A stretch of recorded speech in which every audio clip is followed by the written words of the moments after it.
Another Memphis basketball sweep. Last night, Tigers a winner. Tigers always play to the level of their competition. At least they did in the first half. Got it together definitely in the second half and put away a Tulsa team only by 12. The line was 18.5.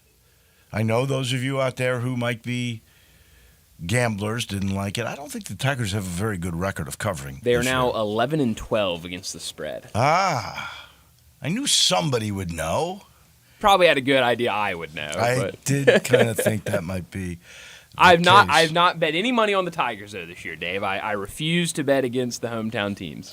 Do you realize the Tigers have won 6 straight and 11 of 12? Do you realize the Grizz win 4 in a row? The Grizz have won 10 of their last 11. I don't believe there has ever been a better coexistent time between pro and college programs in this city at the same time. Ever. It's amazing. First off, do you know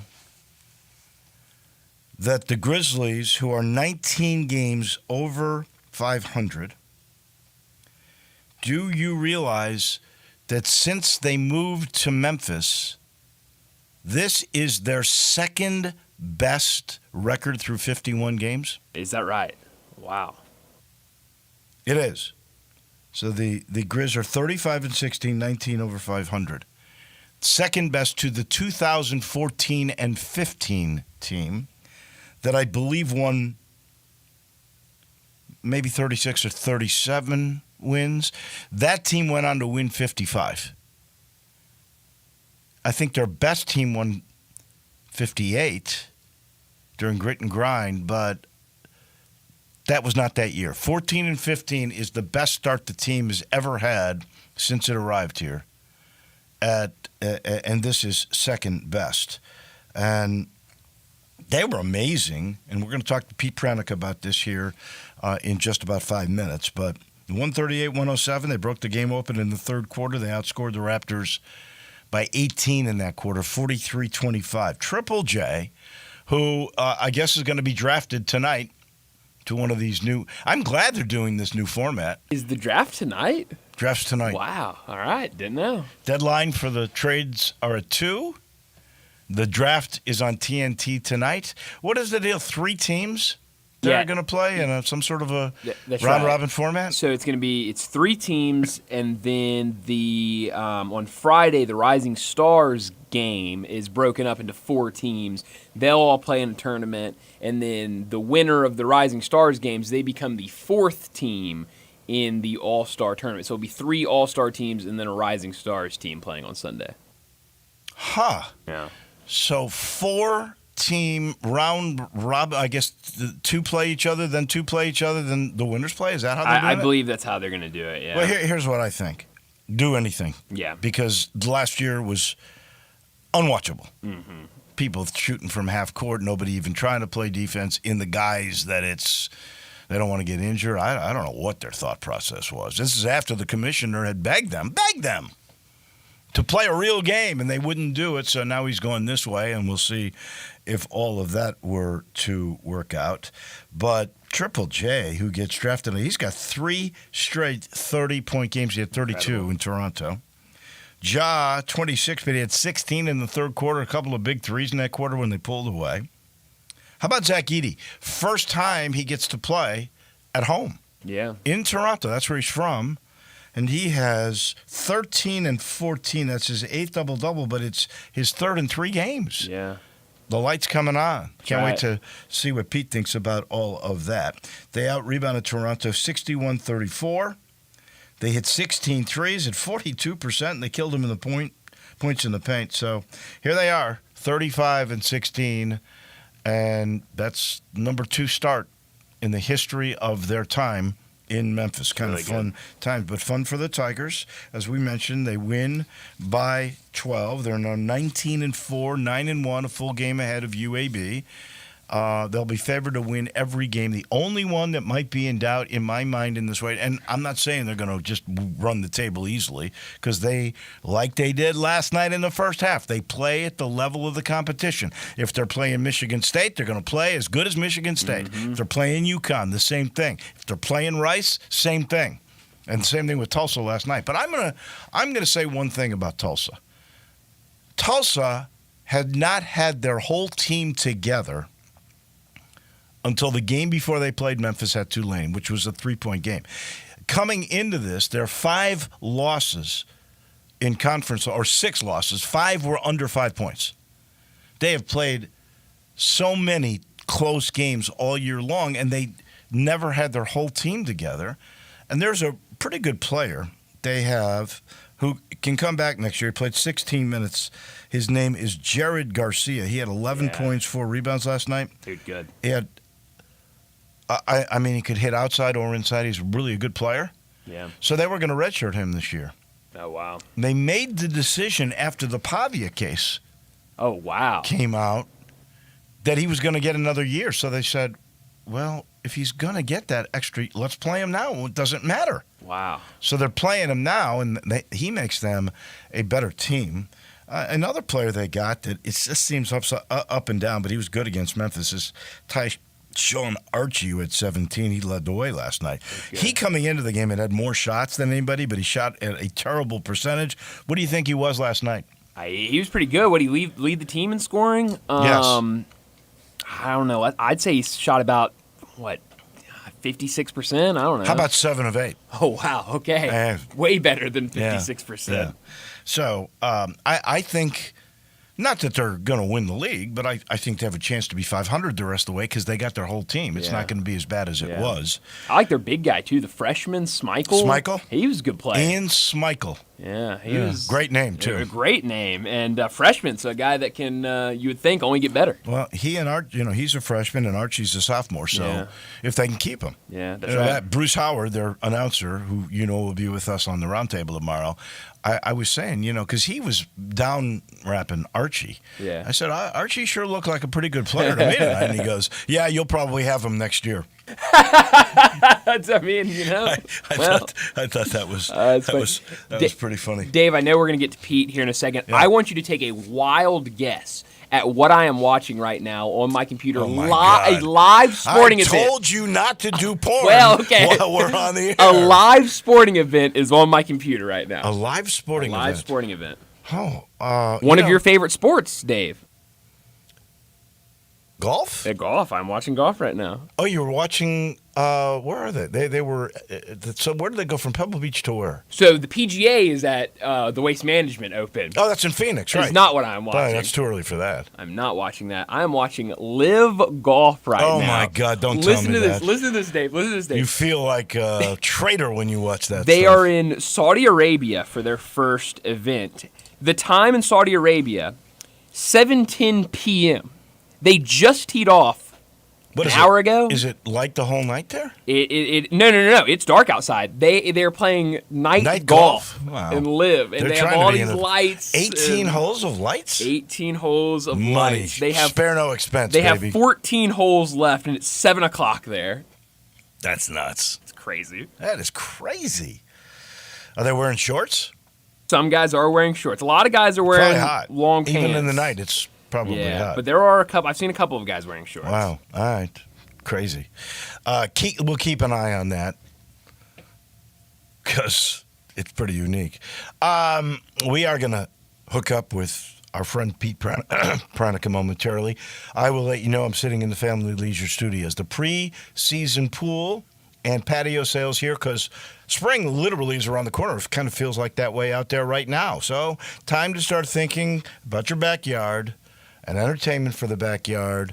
And for that reason, I'm urging you, get going. 2024 pricing on all the above pools and patio furniture because new stuff is coming in and the prices will go up. So beat the rush, too, to get in line for your pool installation. You want to be the first so that you have it ready for everybody. Play gyms, trampolines, outdoor kitchens, those are on sale, too. Spas, still keeping $3,000 off. You can't find better deals than this. Mention this ad, you get even more.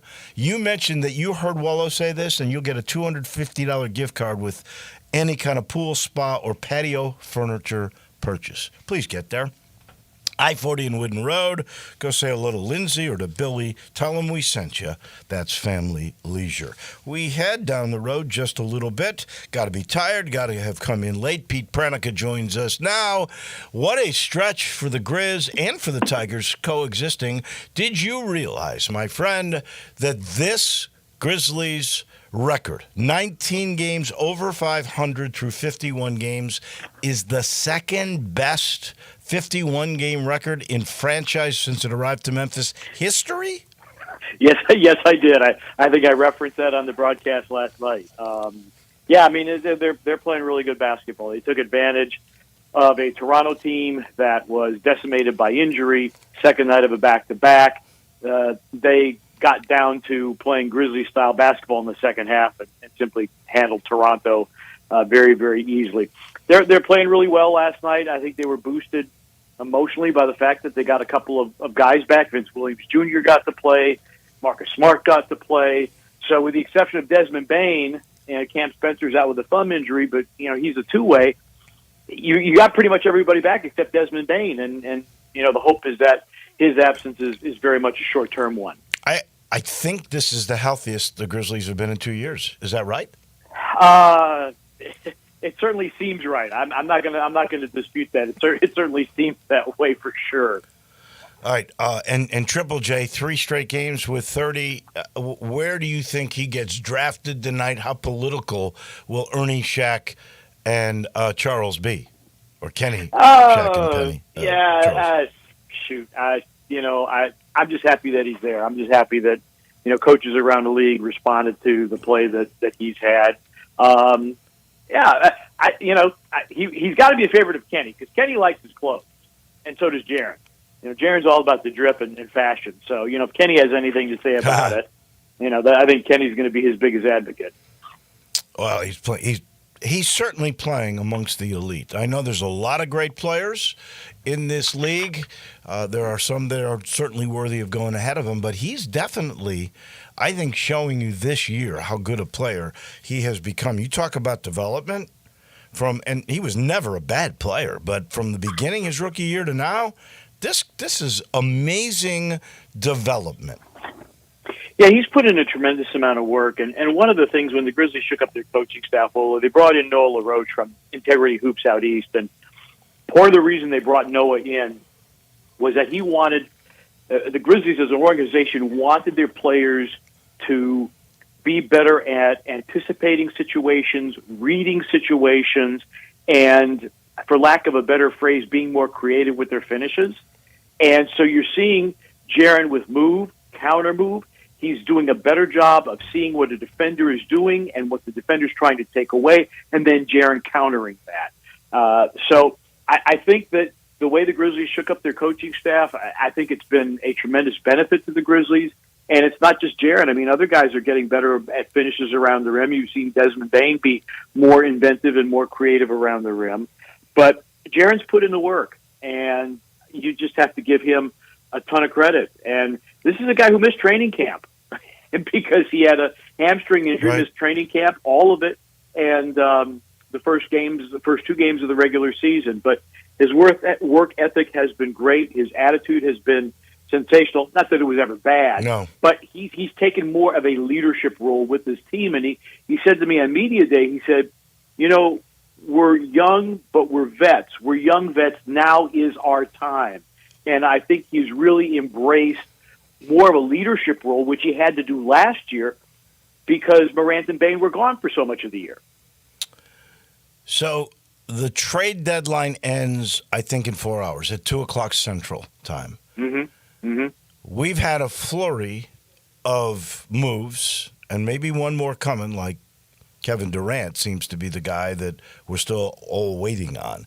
But we have had a flurry, some say the biggest trade in the history of the NBA. I don't know if it is, but 2 major stars moving in a sudden fashion that nobody was aware of except for Rob Pelinka and Nico Harrison, the general managers of the Lakers and Mavericks, respectively.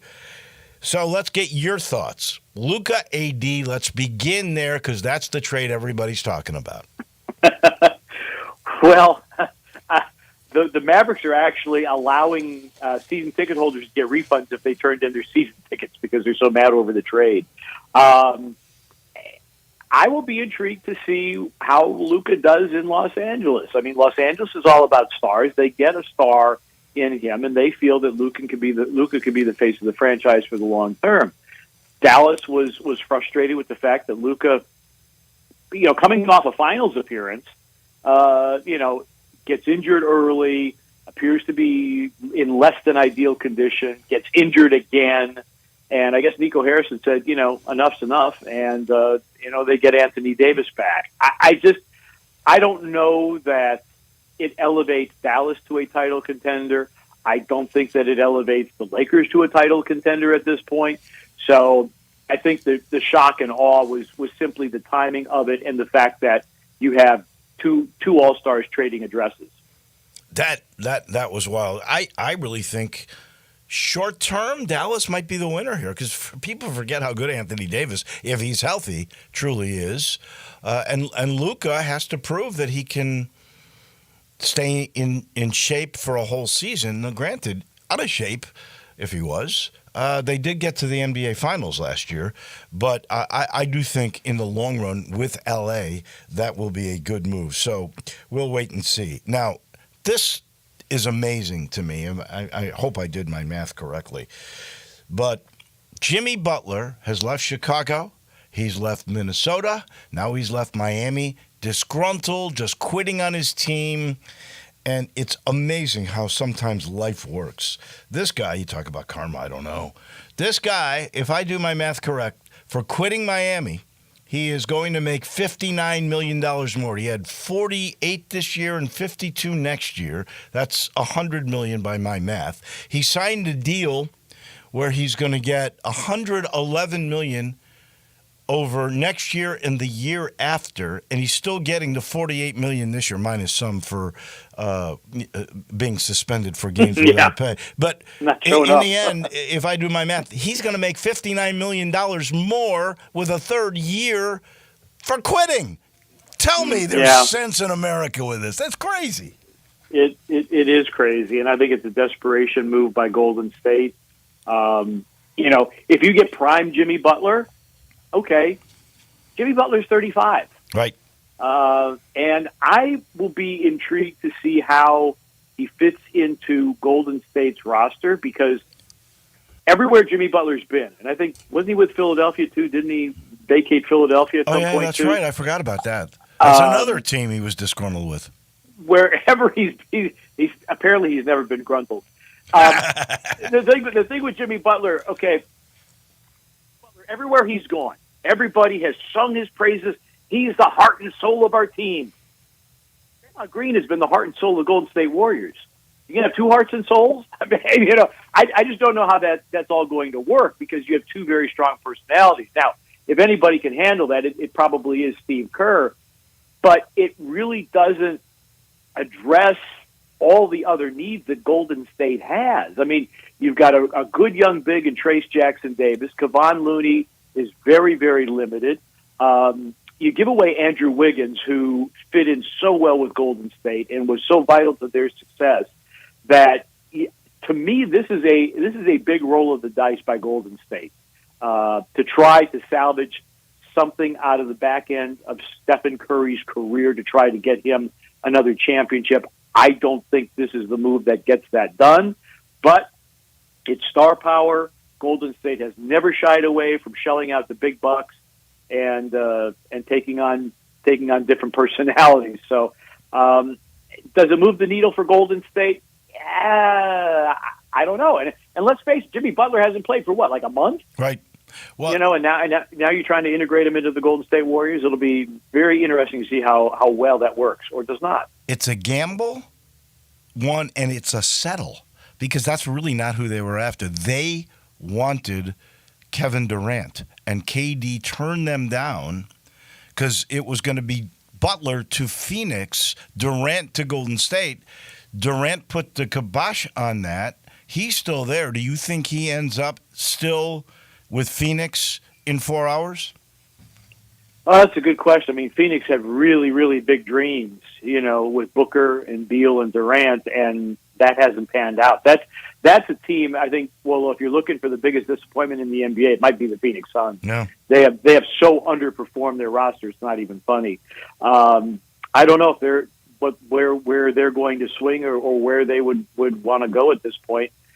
They're just kind of in that middle of the pack in the Western Conference, and I don't know how they get themselves out of that. Will the Grizzlies make any moves in the next 3 hours and 48 minutes, or will they, I guess, count? And I can't remember if it was you or Brevin who said, we've made our move. It's G.G. Jackson. Yeah. Do you think they stand pat? I think it's 50-50. Now, one of the things too is that you look at, Zach Kleiman is, hey, I want to see what our current roster can do.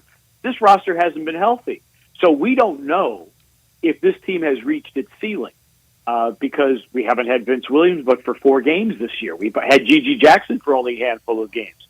So if you really, really like your roster and financially you're in a good spot and you're second seed in the West, here's what's interesting. The teams that are at the top of their conferences are not making moves. Okay, right. Houston's made some minor stuff around the edges. Oklahoma City hasn't made any moves. You haven't seen Cleveland make any moves. Boston hasn't made a move. Boston hasn't made a move. So, if you really believe in your roster and you believe that you haven't reached your ceiling yet, then I think you stand pat. I would say the Grizzlies would make a deal if you get the proverbial offer that you cannot refuse, where you get somebody that you believe really moves the needle for you in a positive direction. Net gain over what would be going out. Financially, they're in a good spot right now. So I'm trying not to waffle here, but I think it's 50-50, maybe 60-40 you stand pat. I don't understand why you wouldn't. I mean, you're 19 games over 500. It's your second best start in the history of the franchise, and you still haven't had your whole team because Bane's coming back. Right, and you haven't had your big. Well, you've had your big 3 for like 21, 22 games, and we played 50 plus. Right. So yeah, I mean, you and those guys when they're on the court together, their net rating is like plus 20 points per 100 possessions. Wow, so, I didn't even know that. Man, that's big. Yeah. So you get everybody healthy. This team has not reached its ceiling yet, in my view, because we haven't had all the pieces there. So I think the ceiling is even greater than what we've seen through this amazing start. And why mess with chemistry? And you've said over and over, I mean, this team really likes each other. Yeah, there's a tremendous spirit about this team, and I don't care who you bring in, even if it's the highest character guy you can possibly find. It's going to be an adjustment. This is an exceptionally close team, and Taylor Jenkins is all about communications and relationships, and that's a big part of why this team is so good. And you see guys like Santi Aldama continuing to progress, and even Jake LaRavia is making progress. Guys get better year to year, and with all the investment the Grizzlies have made in this particular roster, selfishly I'd like to keep them together, again, unless there's that proverbial offer you can't refuse. Well, I think they've already won because they didn't end up with Jimmy Butler, so that's good news right there. Thank you, my friend. As always, I appreciate it. Get some rest. We'll talk next Thursday. Sounds good.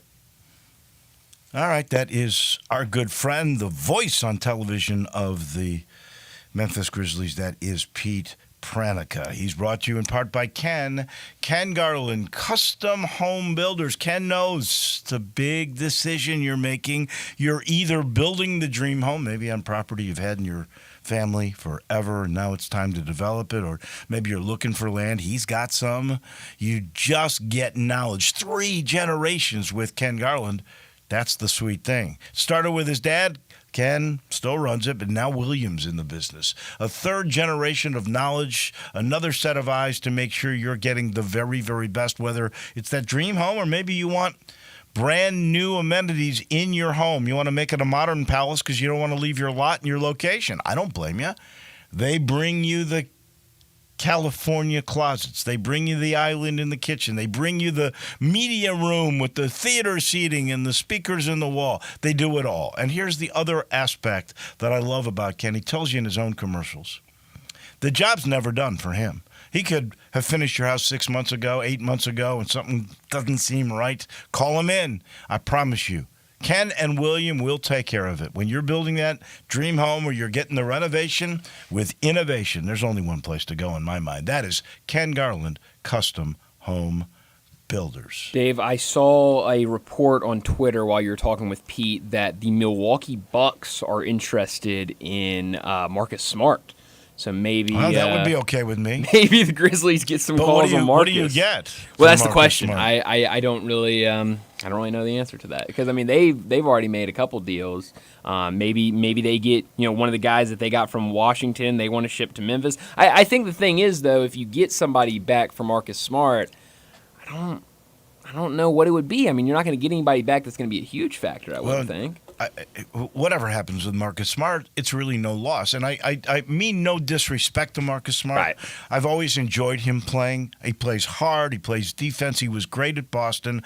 I remember him killing the Tigers at Oklahoma State. And then, of course, the Tigers turned around and beat him on a neutral in Orlando. But I've always admired his play. But here's the truth.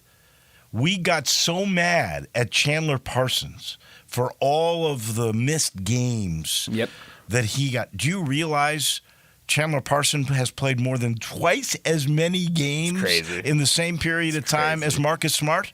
Marcus Smart has come here and never played. That's right. We'll see. Absolutely bizarre.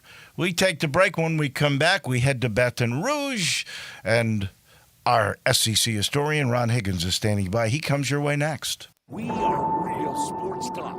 Sports 56 WHBQ.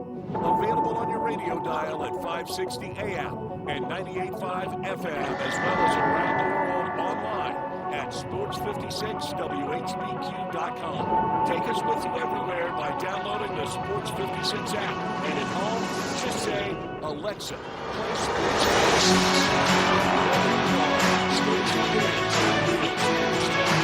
Sports 56. Fall is football at the Owner's Box Sports Bar and Grill in Lakeland, Town Square. Monday through Friday, it's happy hour from 3 to 6. $1 off all draft meals, $5 off will drinks, $4.50 for house wine, mozzarella sticks, queso, $1 today.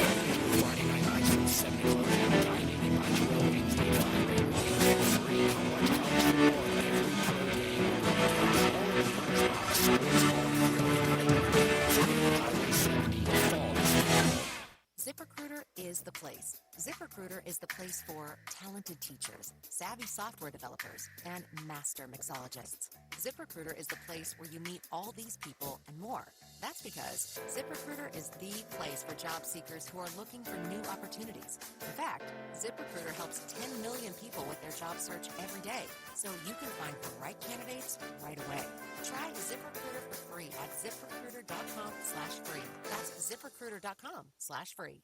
Take your basketball skills to the next level at Shoot 360 Memphis. Shoot 360 is a revolutionary basketball training facility that combines cutting-edge technology with gamification and provides instant, objective feedback with hands-on, one-on-one expert coaching. And now, introducing Shoot 360 Forever, a newly renovated 50,000-square-foot facility with 2 NBA regulation-sized courts, 3 high school-sized courts, and 4 shooting bays with Shoot 360 technology. Memberships are now on a monthly basis. And yes, you can become a member in both locations. Whether you're an aspiring young talent, NBA player, or looking for a unique workout, all skill levels are welcome at Shoot 360 Memphis to learn proper shooting and passing techniques, improve fundamentals, and gain a competitive edge while having fun. Shoot 360 Memphis now in Cordova and Collierville. Call them today at 901-779-3176. That's 901-779-3176. The future of basketball training is here. Shoot 360 Memphis.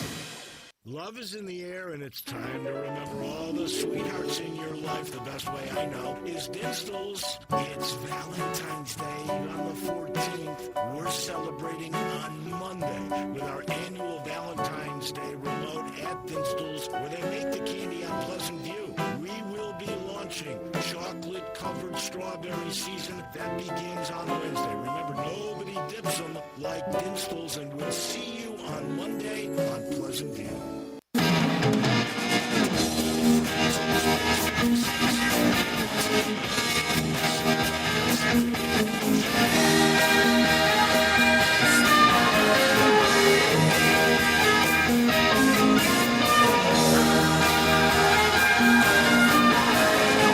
Cruising through our Thursday after the University of Memphis did their thing on Tulsa last night, and the Grizzlies did their thing in Toronto last night. These streaks, if we count them up, Tigers 11 of 12, 10 of 11, that would be 21 out of 23 games the two teams together have won. I don't believe we've ever seen a run like that between the two teams. I don't know that we've ever seen both teams be this good, that look like postseason can be successful and long runs. So these are fun times. These are the funnest of times. We're having a little trouble hooking up with our friend Ron Higgins. I spoke with him this morning, and when I talked to him, he's doing something I've never heard of before, but I'm sure it must happen. He is going to have a double hip surgery, double hip replacement. Like, how do you walk? I guess he didn't want to do it one at a time because he goes, well, I do it once, and then I'd have to be put under again for a second one like 2 months later. And they said, just go ahead and do it. Now, the other thing that surprised me, I told you I believe there was a big Tiger supporter who is a friend of this show and of the games, who lives in Houston, Gary Farr. And he had, because of complications with COVID, he was on a list for a lung transplant for over 2 years. Finally, he got it, and they did a double lung transplant, which seems weird to me. I guess they put you on an iron lung while they put both in. I would think you'd do one at a time. I don't know. I mean, it's well beyond my comprehension. But that standard procedure, I'm not sure I've ever heard of double hip, but apparently it has taken Ron Higgins out of his game, because I did chat with him. I think the story of the week has to be John Calipari, doesn't it? The fact that John Calipari, with a team that had won one game in conference, going into a hostile place where, let's face it, he was forced out, has the final say. He goes into Rupp and wins that game. So there's 2 SEC wins, and then turns around, goes to Texas. Now the Longhorns are not the best team this year, but not chopped liver, and you have to go to Austin in that pretty new arena, and he wins there. My question for you is, can John Calipari in that league win enough to make the NCAA tournament? All of a sudden, Kentucky, did you see how bad they lost the other night at Ole Miss? Kentucky looks like Kentucky of last year. All of a sudden, the tables have turned here, and Calipari looks like he might get Arkansas into the NCAA. I'm not saying Kentucky's out, but they're moving in the wrong direction. Well, I'll wait until Kentucky's healthy. I guess healthier. But Arkansas, John L. Davis, the last 2 or 3 games from him have been really, really good. They have not gotten that out of him all season long. He looked like the guy at FAU, didn't he? That has been big, and if they can get that out of him on a consistent basis, then yeah, they might be they might be a tough out. DJ Wagner had some moments in their win against Kentucky for sure. I'm just not sold on. I don't think, first of all, I know he's not as good as his dad. I don't think he's as good as his granddad. There was a lot of build-up to DJ Wagner. Right. And he's been loyal to Cal. He sure has. I wonder, I think he's got another year next year, doesn't he? He does, yeah. because he was only a freshman last year. But yeah, here's just a little thought. I don't know that this would happen because it hasn't been working out so well. Now things might have changed. But had this stayed that way, you know where Milt, his grandfather, is? I don't actually. Louisville. Is he at Louisville? I think he's at Louisville. Okay. I wouldn't have been shocked if DJ had ended up at Louisville, which would have really gone full circle on the family. But he's obviously DJ, who has really been loyal. And don't forget, Milt was on John's staff here when he first right. joined. But he's been really loyal to John Calipari. But that has been a story. There's one other college story, and I'm really happy about it. And I'm anxious to watch and to hear him. But Dick Vitale, who has had reported coming back several times to do a broadcast, has had setbacks. Obviously, this guy has suffered in battling throat cancer for a while. Came back from that and was about to do, I think it was a North Carolina Duke game. And unfortunately, he slipped and fell. No one has really, I haven't seen anything specific on this. Have you? No, I haven't either, no. But he wasn't able to do that game, and now they're saying he is coming back for the Duke-Clemson game. I'm not sure if that is tonight or tomorrow or when that is. Saturday. It's Saturday, okay. So he comes back on Saturday. Is that game at Clemson? That game, I think, is at Clemson, Okay. yes. I'm so happy for Dickie V because I can tell you from personal experience, there's not a nicer guy. Mm-hmm. There's not a guy who loves college basketball more, that has contributed to college basketball. And when ESPN was growing and the game of college basketball was taking off in popularity because of the exposure of ESPN, it was Dickie V who was orchestrating all of that. So I am just thrilled that he will be back.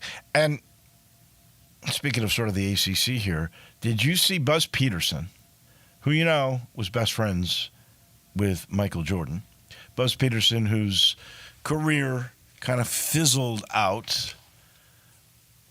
He was a coach at Tulsa, by the way. And in fact, Eric Conkle, who's the coach of Tulsa right now,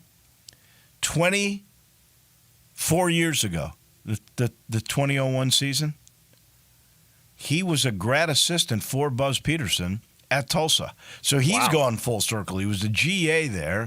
Then he went and coached with Larinaga at Miami and worked his way up and did a good job at Louisiana Tech, won 150 games there. He struggled so far here at Tulsa.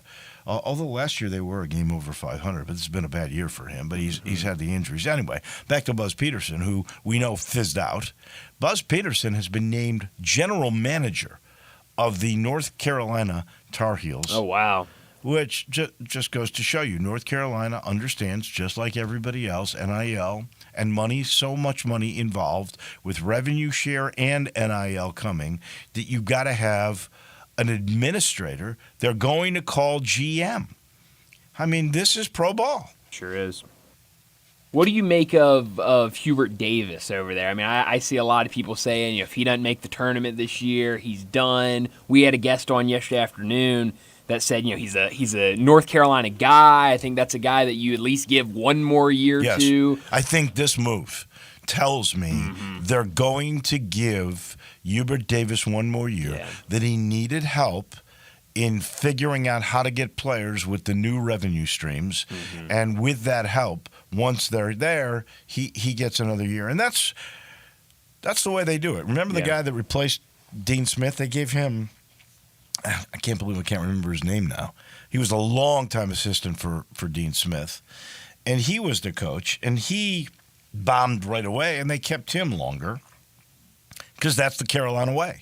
You don't jump into things. You plot it out. You really understand it all, and you make your moves wisely. And I think the announcement that Peterson was going to become the GM says to me, anyway, they're going to give Hubert Davis one more year. And I think it's only fitting. 2 years ago they were in the Final Four, right, with Baycott and Caleb Love, that group.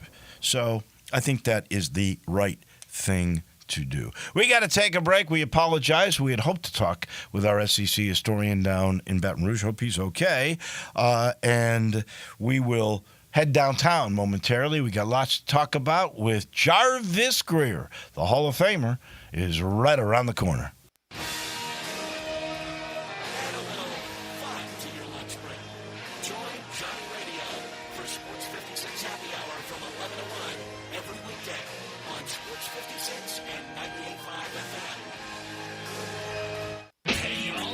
Mid-South Sports Boat and RV Show, February 14th to the 16th at the Agri Center. Come buy your new boat and make some memories at the lake this summer with family and friends. Premier dealers showcasing the newest ski boats, pontoons, fishing boats with huge show specials. Enter for your chance to win daily door prizes. It's all at the Mid-South Sports Boat and RV Show, February 14th to the 16th. For more info, go to MemphisBoatShow.com.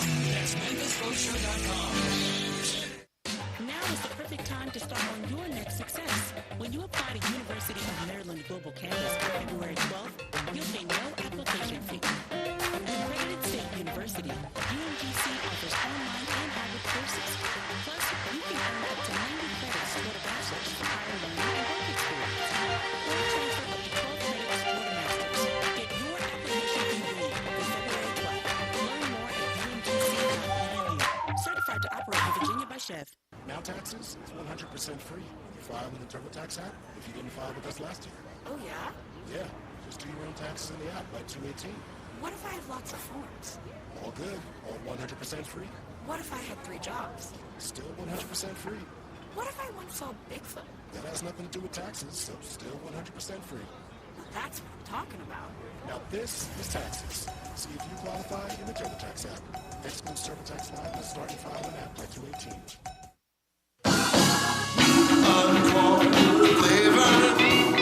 Corky's barbecue. Cooking it up. Down home way. Hickory smoke flavor like the good old days. Hey, y'all, Jimmy's still over there with Corky's barbecue.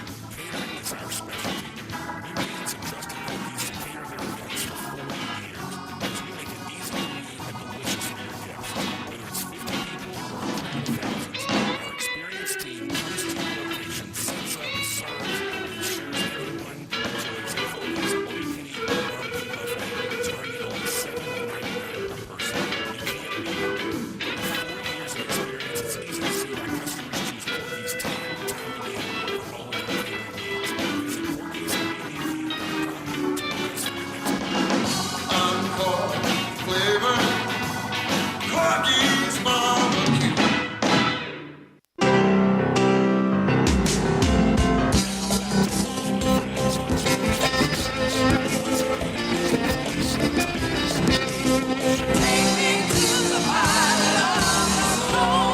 We are heading downtown momentarily, but Brian, take us. It just struck me.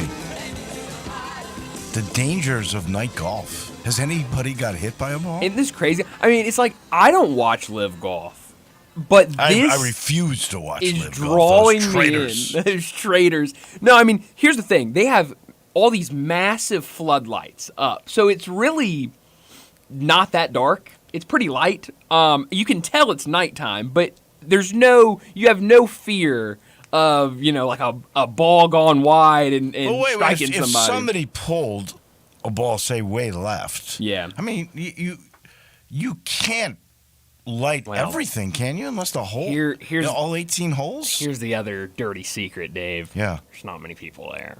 Well, that's probably true. Well, no, I'm telling you, first Dave. off, there are not many people there. Why would anybody want to stay up in the middle of the night there? and Yeah, I watch mean it? that's the thing. It's what, like 8 o'clock there right now. Yeah. I mean, you see And a they're just couple starting, holes. right? Yeah, I mean, so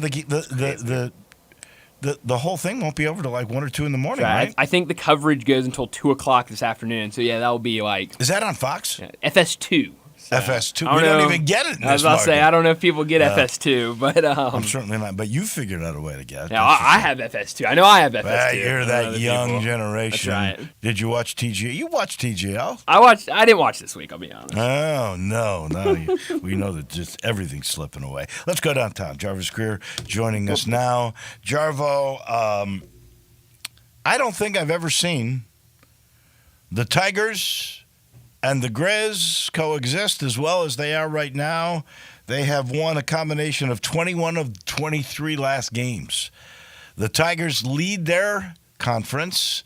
The Grizzlies are in second in the West. They are off to their second best start as a franchise in Memphis. That's great stuff. No, it's pretty awesome. And, this is like the third straight double-double between the Tigers and the Grizzlies, both winning on the same day. There's several times during the year that the schedules overlap where you got games being played at the same time. And, to come out with wins in the last 3 days that they've played together, which is like boom, boom, boom here in just the last couple of weeks. It's just, hey, it's hog heaven for anybody that was wearing a Memphis uniform out there. And for the fans of both programs, it's like, man, this is fun. And we had a great Dane Danger game last night, and then we had the return of Marcus Smart and Vince Williams and the Grizz. And it's like, wow, who are all these people out here playing now? It's like, this is why I think for the NBA team, you approach the trade deadline, you really think hard about making any kind of move because now you're starting to get the whole band together and they're playing good music, and the Tigers just keep winning. And that's all, that's all you can do, just keep winning in this league. And, I think, what was it? One of those lines on the NCAA tournament bracketology. I think the Tigers dropped from a 4 to a 5 seed. It's like, well, that's part and parcel of what happens, playing in the competition that the Tigers are forced to play right now. But you keep winning, everything will take care of itself. Both teams will be in the postseason, which is a fabulous thing for Memphis. Well, and there is speculation that there was this roundtable of the 7 leading metric guys: Ken Palm, Ket Torvik. I can't remember all 7, and they were hinting that the committee that will be seeding this tournament is going more to resume analytics instead of predictive like the net analytics. We'll see if that bears out. In the meantime, there is a Twitter or X speculation. Somebody's put out there the Milwaukee Bucks are interested in Marcus Smart. I don't know what you would get back. If you did lose Marcus Smart, as good a player as he's been in the past, he hasn't played much here. I don't think you'd be losing that much if it's beneficial for flexibility with your roster, if it's beneficial for your cap space, whatever it may be. That may be a move that is made in the next 3 hours. Yeah, the trade deadline is coming up 2:00 Memphis time, Central Time, and King Kleiman has been notorious for working around the edges at the trade deadline. He hasn't really made any big, blockbuster trades, but he has made some moves around the edges that have benefited the team. And Marcus Smart could be that. He was rusty last night, as you would expect. Coming off that finger surgery, and that's a pretty big splint on his right hand, and it's hard to shoot when you're right-handed when you got your finger in a splint. And he was 0 for 6 last night. He moved the ball around pretty well, and as far as body and everything like that, he moved well, played good defense, but it's the shot wasn't there. And he has had some games where he's had some offers, and he's had some games where he shot lights out. So it's just part of the Marcus Smart experience. But I think if any team would be interested in Marcus Smart, and including the Grizzlies, it's for what he does in the postseason, because he has been tremendous in this postseason for the Celtics. And we just hadn't had a chance to see that here in Memphis because of injury. And other teams are still looking at it like that. And you got to, with him and Vince Williams, you got a duplication there. They both do pretty much the same thing, except Vince Williams is a lot younger, and he's still on his rookie deal, which would allow you to pay, Jaren Jackson Jr. and Santi Aldama if that's what you want to do going forward. It's pretty impressive that you are off to the second best start in your franchise history, 19 games over 500, and you have yet this season to have every weapon available. Even Bane missed last night. Otherwise, it would have been everybody there.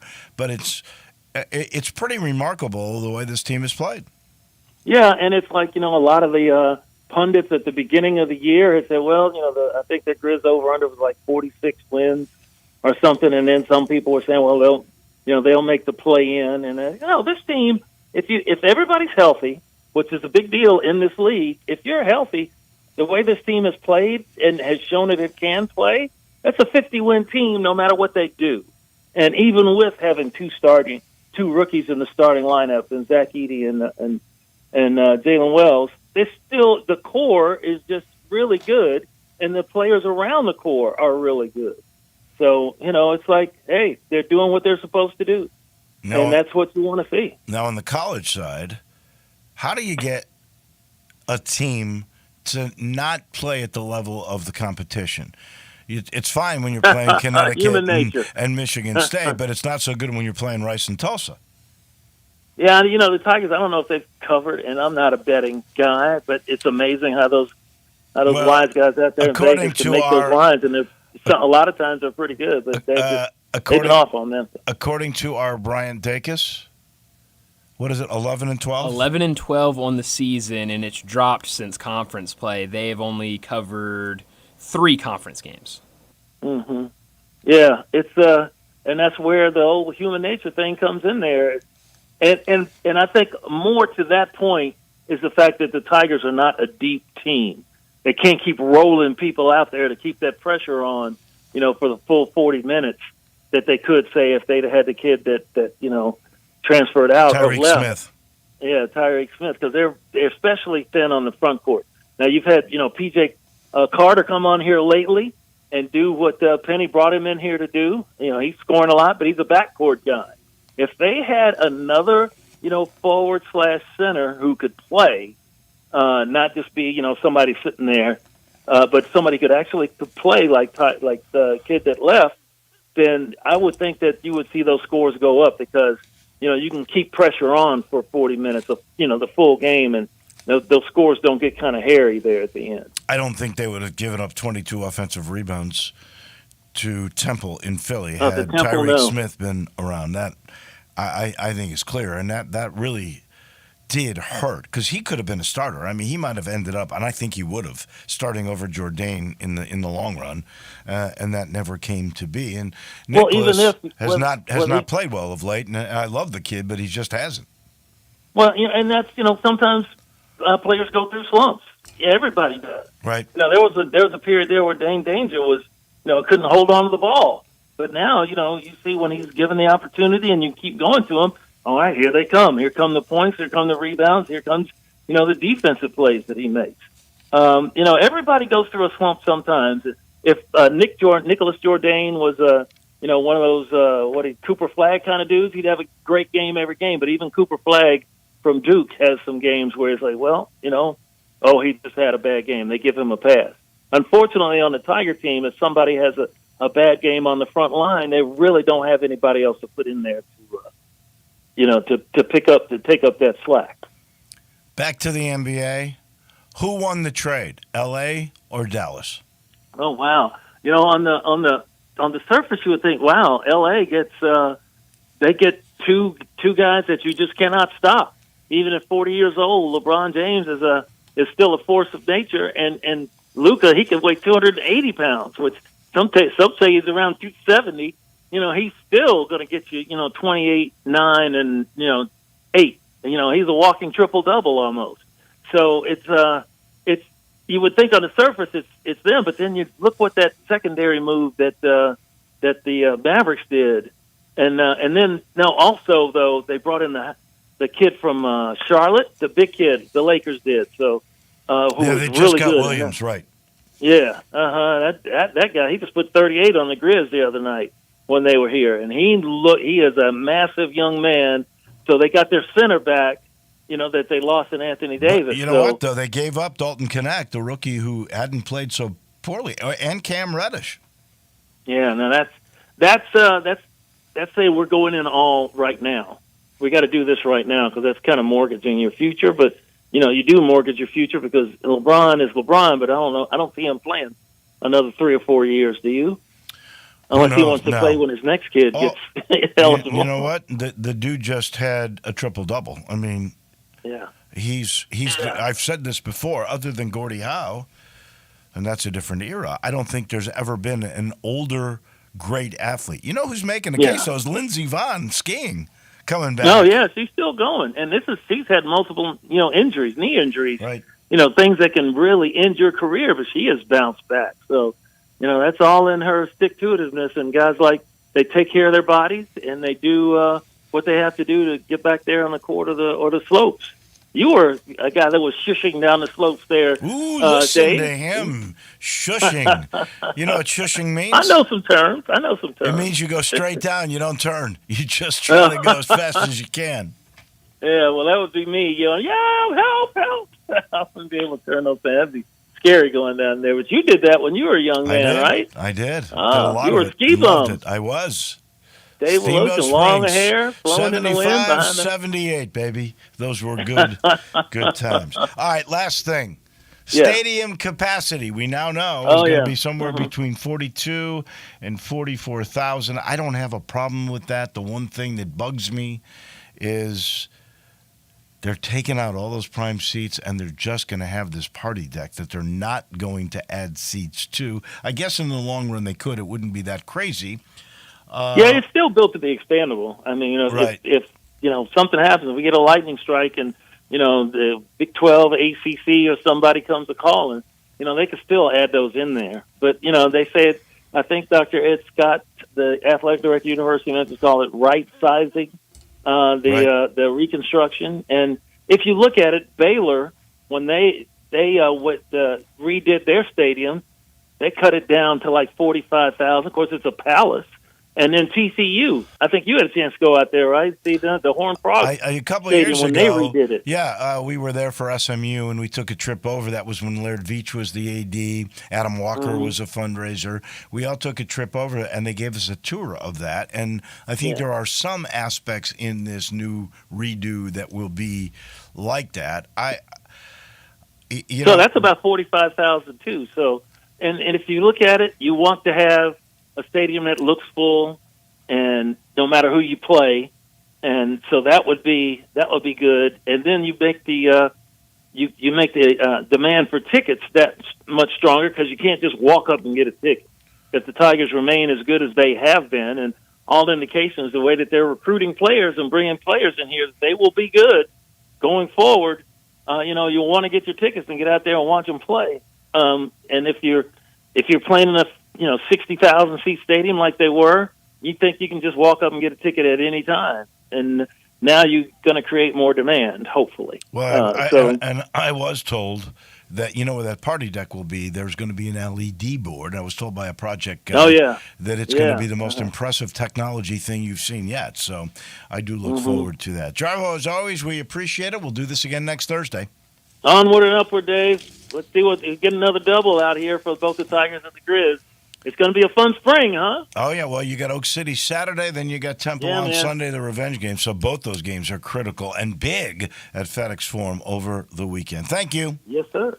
All right, Dave. See you next week. You got it. That's our Hall of Famer. That is Jarvis Greer. That will do it for us. Tomorrow, Bryant and I, we will pick Super Bowl and a couple others. And then we'll talk with Andy Schiffman about the madness that will come to an end in 3 hours that is known as the NBA trade deadline. Have a great rest of your day. Johnny Radio is next. We'll see you mañana.